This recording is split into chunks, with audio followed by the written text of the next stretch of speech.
I'm Zoe Walsh. I work for GLH, an operator in London. I hope you've all had a productive day so far, but we've saved the best till last, of course, and we have our Women in the Workplace panel. We have our wonderful ladies here today who bring with them a wealth of experience and are going to talk about their own personal experiences, the positives, and perhaps touch on where more help and support can be given when recruiting females into our industry. So I'm going to introduce our panel, and we have Rachel Dale from Female in the Fleets. We have Mary Story from Think Pink and the Rosie May Foundation. We have Claire Delaney from 24/7. Then we've got Stacey Locke from 51 Taxis and Jodie Wright from the Take Me Group. Thank you. So Rachel Dale, Females in the Fleet. And it's an initiative I started looking at about 4 years ago, pre-COVID, and since then we've seen a great deal of traction. As everyone knows, the government produced statistics around about this time about the taxi and private hire industry. When I started looking at it in 2020, there was around 7% of drivers were female. Then obviously post-COVID that went down to 2%, and I started to wonder why, and then started to raise awareness, and as a group, everybody here and other operators and industries have done the same. It's been great. So the figures are due out at the end of this month, and I'm really excited and looking forward to seeing that go up to a much higher percentage. It has to, because there's been so much work done. So what I particularly wanted to address was, what do women want? Why don't they consider the taxi industry as a viable way of earning a living? And there's two reports I've looked at, and experience just in everyday fleet management definitely endorses what those reports are. I'm happy to send them to anybody if they want them. One was a Gallup one in 2017, done in America. The other is a recent one by Indeed, 11 different countries, 14,500 women. But they say exactly the same thing, and around the globe they say the same thing. There's three things that women want. And I'm going to leave out the gender pay gap, because that didn't come up as a top three, but as we all know, in taxi and in taxi and private hire, there is no gender pay gap. But the three things women wanted was family-oriented, being of value and being able to do what they do and provide and give to the community, and they wanted work-life balance. Well, we all know that that's really possible. The interesting thing was, not many wanted part-time work. They did want full-time work, but they wanted to be able to be flexible. So in the last few years, I've worked with companies to encourage women, and more importantly, their partners or family who think it's the wrong place, to explain to women why the taxi industry can meet all of those three things that they want. And the success, through our different people and operators in their own individual capacities, has been amazing. So I'm really looking forward to those statistics. And as I said, if anybody wants copies of the report so that they can start looking at engaging more women, please speak to me afterwards and I'll send them on to you. I'm Mary. I am the founder of the Rosie May Foundation and Think Pink. And we have created an initiative to help to get more women into fleets. And so what we work on is recruitment for fleet operators, and importantly, retention as well for fleet operators.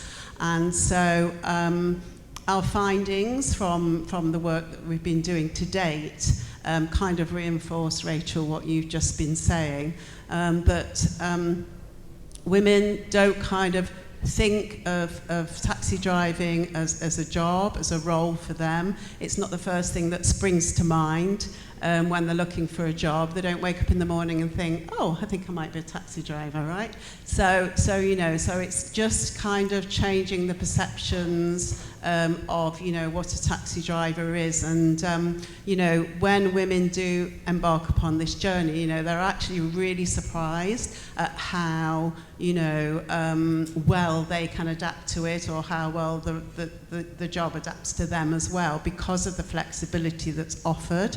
And also, because of the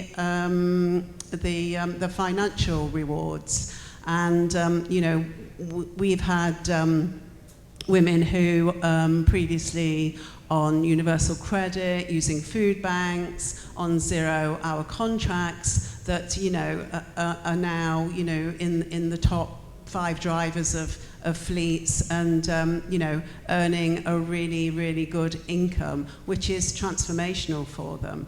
And so it's just really creating those opportunities for women.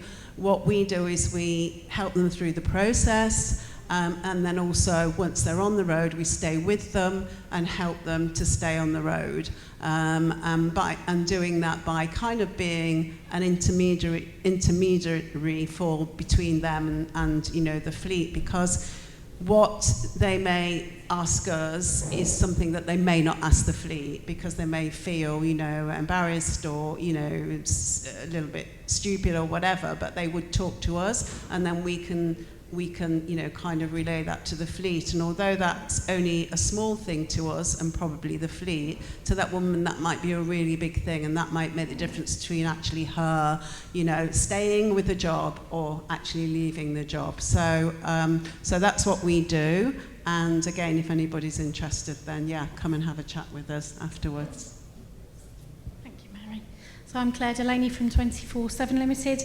I think it's safe to say that from the numbers we've heard today, the taxi and private hire industry is a very male-centric industry, with less than 10% of women being in the industry. That's got to change.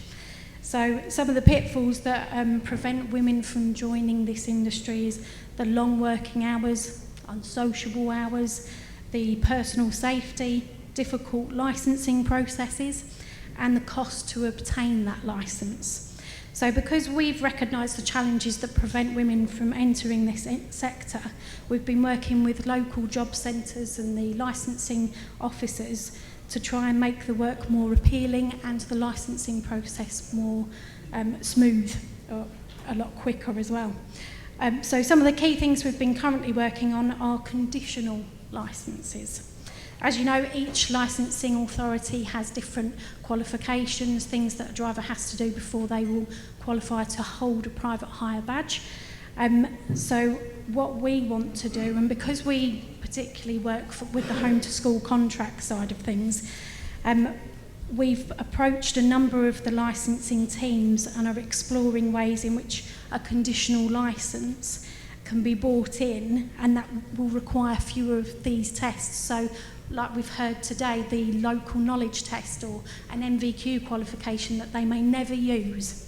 So if we can get rid of those, that will lessen the time that it will take for a person to get their licence and lower the cost.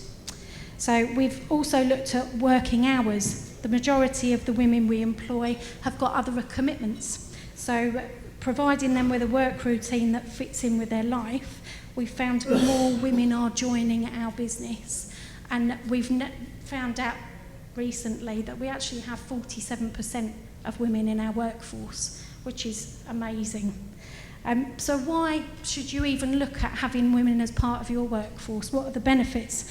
Well, predominantly we're working with children with special educational needs and disabilities, and we've seen huge benefits of having women in our workforce. I mean, many of these are parents, grandparents. They've got a huge amount of experience that they can then bring into the workplace. These are transferable skills to every single business in this room, and we're missing out on this pool of women.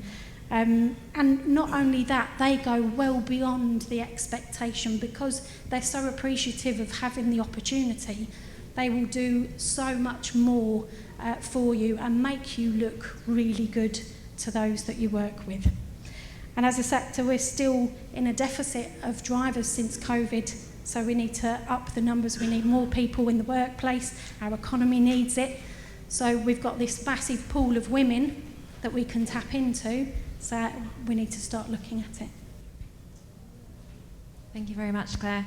Hi, my name's Stacey. I'm from 51 Taxis.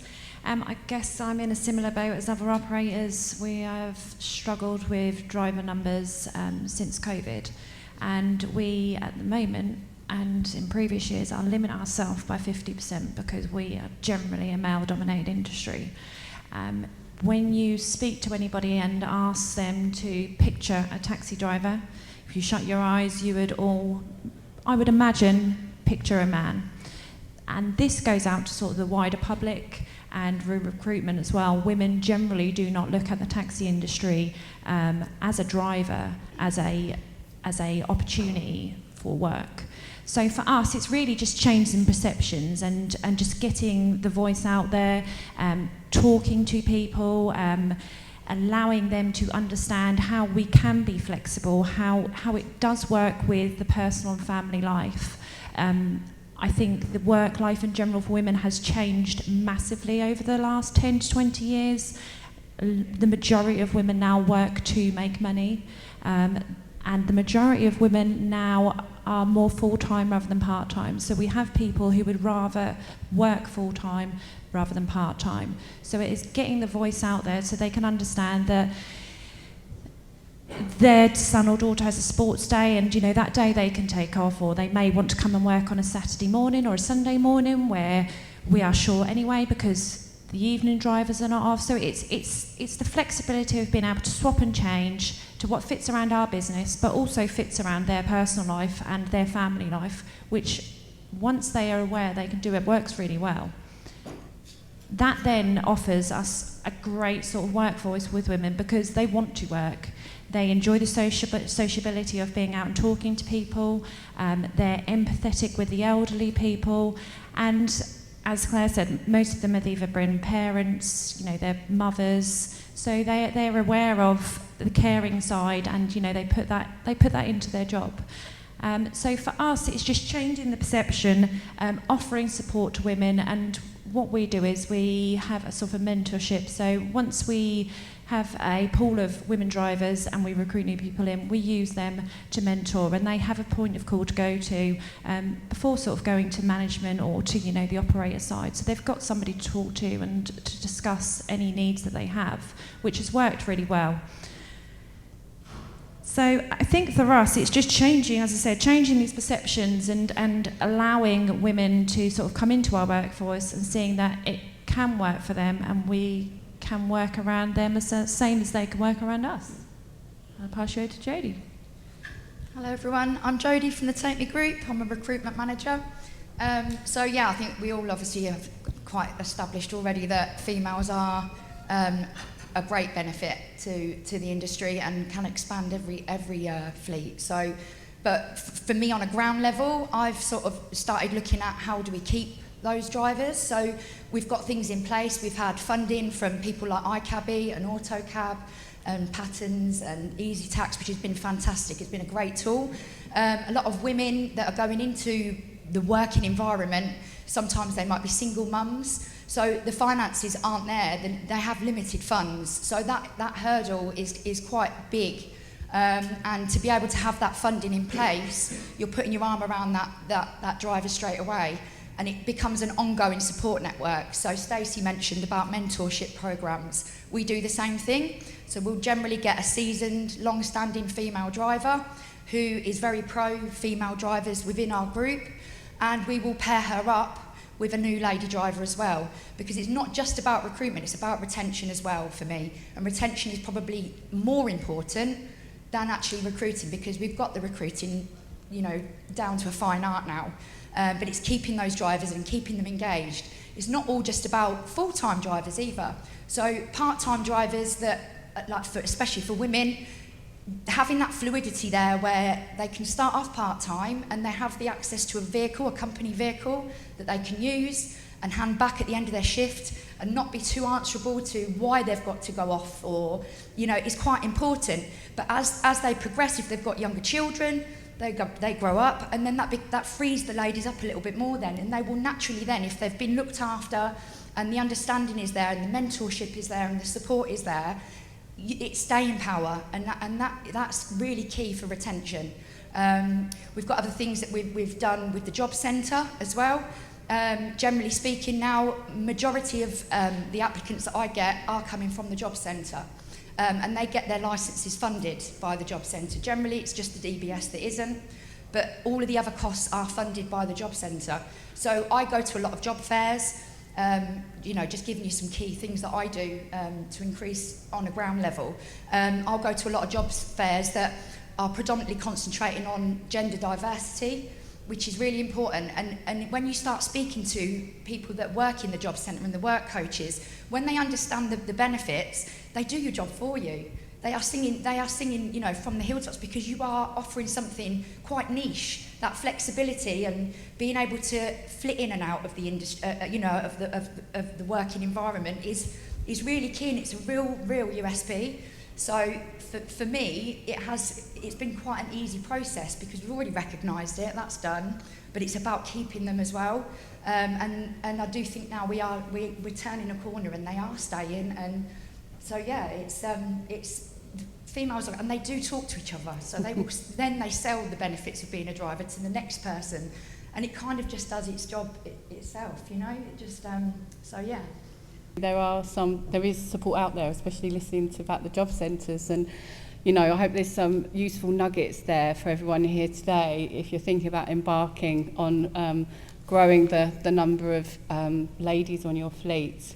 I think one thing that we find is beneficial is that you can actually go for contracts as well, which specifically want women drivers, so it actually opens up new avenues of work as well. So I hope, thank you so much, ladies. It's really enlightening, and it's great to hear the good news stories, and along with, you know, information on what support we need as well to keep this traction going. So I'll open up the floor. Has anyone got any questions they'd like to present to the panel? Question for 24/7 cars. I believe in your speech you said that you can ease license applications and get temporary licenses, or possibly quicker, would be some of the words that I believe I heard. Can you enlighten us or how you can do that? So we're working with licensing officers to establish what is actually legally needed. What do you need to be a licensed driver? You need a DBS. You need a medical Group 2. What else is there legally required? Lots of things have been brought in. That, fair enough, licensing officers want to protect their area, but can we strip it back a little bit and make it easier for people to actually get into the job again? Okay, but has that been successful, and how did you manage to do that so we could possibly replicate the same? So it's speak to your local licensing authority, build up good relationships with them. I mean, we're in conversations locally. I'm up in Shropshire, and we've built up a really strong relationship with them in that area over the past 4 years, and they're open to talking about getting a conditional licence. So yeah, get your relationships up, and they're willing to listen. Thank you, Claire. Am I right in saying, and just for clarification for the audience, is this just specifically for the SEN route, so children with special educational needs, or does this expand further? That's what we do it for. Mm-hmm. So there's different types of jobs that you're doing. I've been talking to quite a few today and yesterday about the different types of work. So we've got SEN, you've got normal private hire, and then you've got the high-end side of taxiing. So all those different types of work means that you need different qualifications for it. So can we streamline? Absolutely. Okay. Well, thank you so much, ladies. I think you've really shared some invaluable information today.